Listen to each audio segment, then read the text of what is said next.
Welcome to Kenton Teaches. Enjoy the video. In this video, I will show how to make canned green beans taste like fresh. Drain and rinse the beans, then sauté with butter, garlic, and a squeeze of lemon to brighten flavor and color. Add a splash of broth, a pinch of sugar, and finish with fresh herbs to mimic freshly picked beans. Taste and adjust salt and acid until the flavors pop and color, and the texture stays pleasantly firm, not mushy. Start by choosing a good brand and checking for firm, bright beans in the can. Heat a skillet over medium heat and melt butter until foaming, then add minced garlic and cook briefly and gently.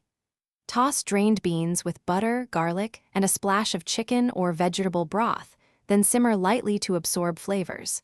Finish with lemon zest, chopped parsley, and a grind of black pepper for freshness and balance. Consider texture tricks like adding a small peeled potato to the pan to absorb excess liquid and maintain firmness.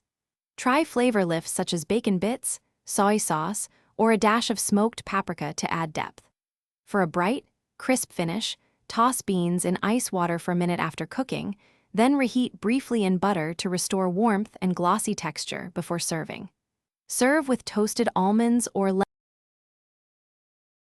Thanks for watching. Please subscribe if this video was helpful.